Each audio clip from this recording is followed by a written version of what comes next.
தமிழ் மொழியின் வரலாறு என்பது பல்லாயிரக்கணக்கான ஆண்டுகளை கடந்து என்றும் மாறாத இளமையுடன் விளங்கும் ஒரு நீண்ட நெடும்பயணமாகும். கிமு 300க்கு முன்னரே செம்மையான இலக்கணத்தை கொண்ட தொல்காப்பியம் தோன்றியது தமிழின் ஆழமான வேர்களை பறைசாற்றுகிறது.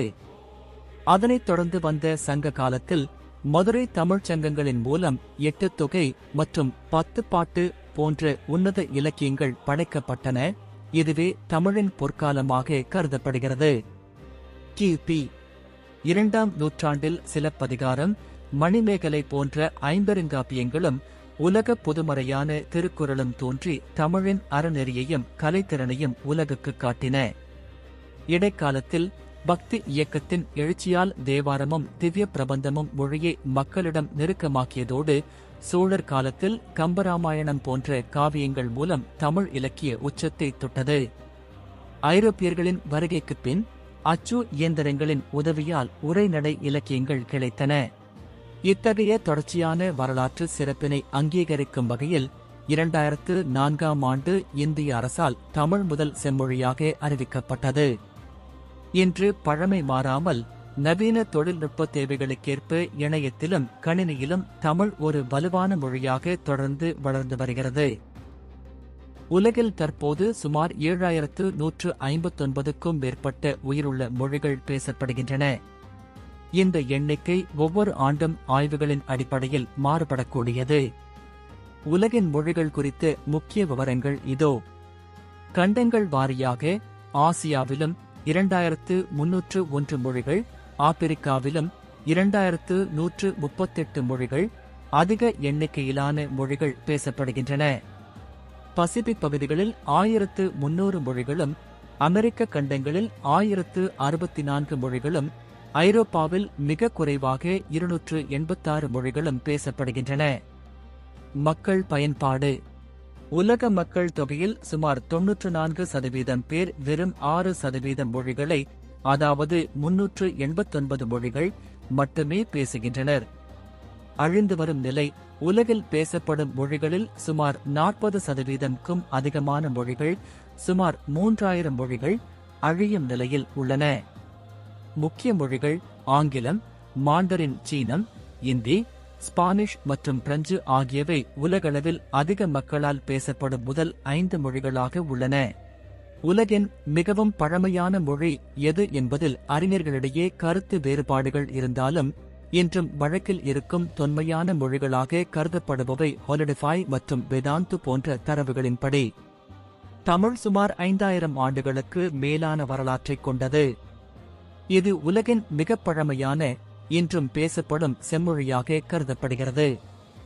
செம்மொழி, கிளாசிக்கல் லாங்குவேஜ் என்பது ஒரு மொழியின் இலக்கிய பழமை அடிப்படையிலும் பிற பண்பு தகுதிகளின் அடிப்படையிலும் செய்யப்படும் வகைப்பாடு ஆகும். செம்மொழியாக ஒரு மொழியை தேர்வு செய்ய அதன் இலக்கிய படைப்புகள் வளம் மிகுந்ததாகவும் பழமையானதாகவும் அதன் தோன்றல் ஏனைய மொழிகளை சாராதிருத்தலும் வேண்டும். உலகில் எத்தனையோ மொழிகள் பேசப்பட்டு வருகின்றன. இதில் பல மொழிகளுக்கு எழுத்து வடிவங்கள் இல்லை என்பதால் பயன்பாட்டுக்கு கொண்டு வர முடியாமல் உள்ளன. ஆனால் சில மொழிகள் மிக பழமையானதாகவும் இலக்கியத்தில் சிறந்து விளங்குவதாகவும் உள்ளன. இவற்றில் சில மொழிகளை செம்மொழிகள் என்று அடையாளப்படுத்துகின்றனர். உலக அளவில் செம்மொழிகளாக கிளாசிக்கல் லாங்குவேஜஸ் அங்கீகரிக்கப்பட்ட முதன்மையான மொழிகள் 8 ஆகும். மொழியியல் அறிஞர்கள் மற்றும் யுனெஸ்கோ போன்ற அமைப்புகளால் ஒரு மொழி செம்மொழியாக கருதப்பட அதன் தொன்மை, இலக்கிய வளம் மற்றும் தனித்தன்மை ஆகியவை அடிப்படையாக கொள்ளப்படுகின்றன. உலகின் முக்கிய செம்மொழிகள்.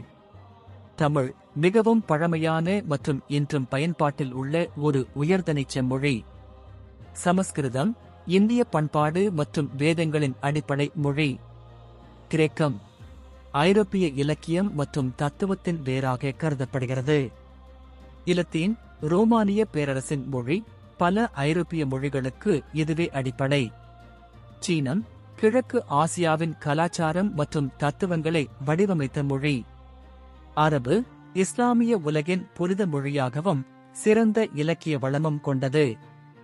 எபிரேயம் யூத சமயத்தின் புனித மொழி, நவீன காலத்தில் மீண்டும் புத்துயிர் பெற்றது. பாரசீகம் மத்திய ஆசியாவின் கலை மற்றும் இலக்கிய வளர்ச்சிக்கு முக்கிய பங்காற்றியது. தமிழ் மொழி உலகின் மிகவும் தொன்மையான மற்றும் செழுமையான மொழிகளில் ஒன்றாகும். அதன் முக்கிய சிறப்புகள் இதோ. பழமை மற்றும் தொடர்ச்சி.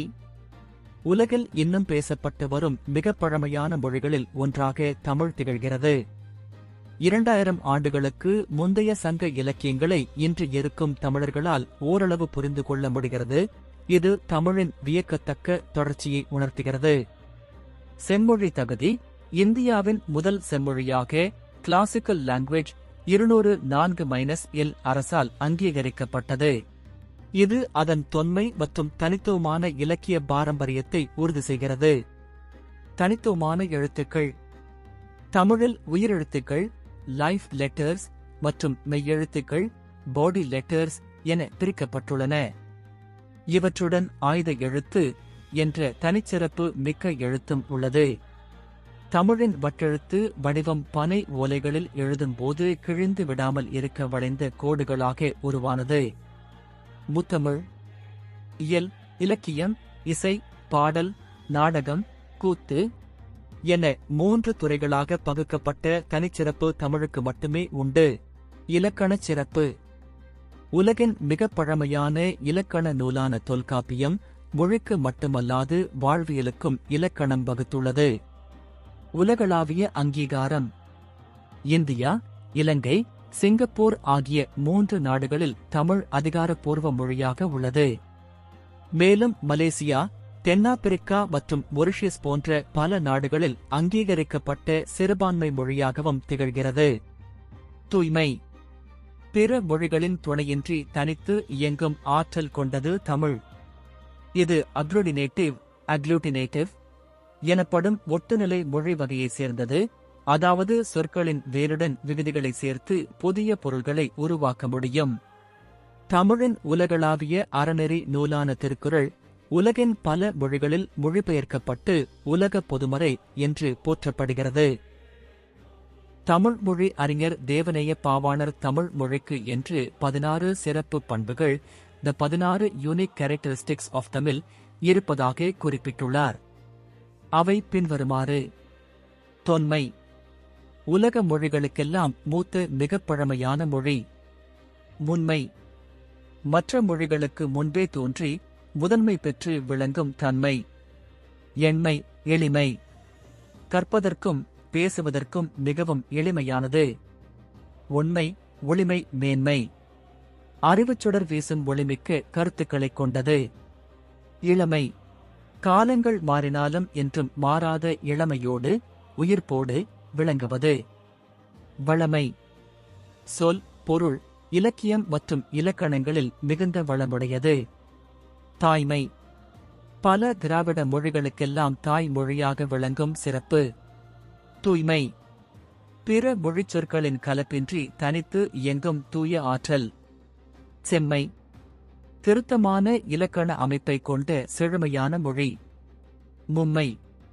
இயல், இசை, நாடகம் என முத்தமிழாய் விரிந்து நிற்கும் தன்மை. இனிமை. ஓசையிலும் கருத்திலும் இனிமை பயக்கும் அமிர்தத்தன்மை. தனிமை. பிற மொழிகளின் துணையின்றி இயங்கவல்ல தனித்துவமான தகுதி. பெருமை. உயர்ந்த பண்பாடு மற்றும் சிறந்த வரலாற்றைக் கொண்ட பெருமை. திருமை. தெய்வீகத் தன்மையும் மங்களச் சிறப்பும் உடையது. இயன்மை. இயற்கையான ஒலிகளிலிருந்து உருவான இயல்பான மொழி. வியன்மை. கேட்போரை வியக்க வைக்கும் பரந்த ஆழமான கருத்துக்களைக் கொண்டது. இந்த 16 பண்புகளும் தமிழின் செவ்வியல் தன்மையை, கிளாசிக்கல் ஸ்டேட்டஸ், உலகுக்கு பறைசாற்றுகின்றன. மண்ணுக்கு அடியில் மறைந்திருக்கும் மர்மங்கள். கடந்த சில ஆண்டுகளில் தமிழ்நாடு அரசு தொல்லியல் துறை மேற்கொண்ட ஆய்வுகள் உலகையே உற்றுநோக்கச் செய்துள்ளன. கீழடி மற்றும் ஆதிச்சநல்லூர் அகழ்வாய்வுகள் தமிழின் வரலாற்றை கிமு 6ஆம் நூற்றாண்டுக்கும் அப்பால் கொண்டு சென்றுள்ளன. பானை ஓடுகளில் பொறிக்கப்பட்ட தமிழி எழுத்துகள் அன்றைய சாமானிய மக்களும் எழுத்தறிவு பெற்று விளங்கியதை மெய்ப்பிக்கின்றன. இலக்கணம் வகுத்த வாழ்வியல். உலகில் பெரும்பாலான மொழிகளுக்கு இலக்கணம் என்பது பேசும் முறைக்காக மட்டுமே இருக்கும். ஆனால் தமிழின் தொல்காப்பியம் பொருள் இலக்கணம் என்ற ஒன்றின் மூலம் மனிதன் எப்படி வாழ வேண்டும், காதலிக்க வேண்டும், போர் புரிய வேண்டும் என வாழ்வியலுக்கும் இலக்கணம் வகுத்துள்ளது. இது உலகின் வேறு எந்த மொழியிலும் காண முடியாத தனிச்சிறப்பு. கவிதைச் சோலையில் சங்கத் தமிழ். சுமார் 2000 ஆண்டுகளுக்கு முன்னரே மதம் சார்ந்த கருத்துக்களைத் தாண்டி இயற்கை மற்றும் மனித உணர்வுகளை முதன்மைப்படுத்தி எழுதப்பட்டவை சங்க இலக்கியங்கள்.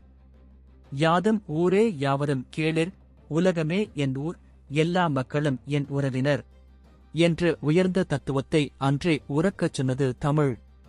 கடல் கடந்த தமிழ். சங்க காலத் தமிழர்கள் வெறும் கவிஞர்கள் மட்டுமல்ல, சிறந்த கடல் வணிகர்களும் கூட. எகிப்து, ரோம் மற்றும் தென்கிழக்கு ஆசிய நாடுகளில் கண்டெடுக்கப்பட்ட தமிழ் பிராமி கல்வெட்டுகள் தமிழின் வணிகப் பேராதிக்கத்தை இன்றும் பறைசாற்றுகின்றன. கணினித் தமிழ். ஓலைச்சுவடியில் தொடங்கி காகிதம் கடந்து இன்று கணினி மற்றும் செயற்கை நுண்ணறிவு AI வரை தமிழ் தன்னை தகவமைத்துக் கொண்டுள்ளது. ஒரு மொழி அழிவின்றி இருக்க வேண்டுமானால் அது காலத்திற்கு ஏற்ப மாற வேண்டும். தமிழ் அதை சிறப்பாகச் செய்து வருகிறது.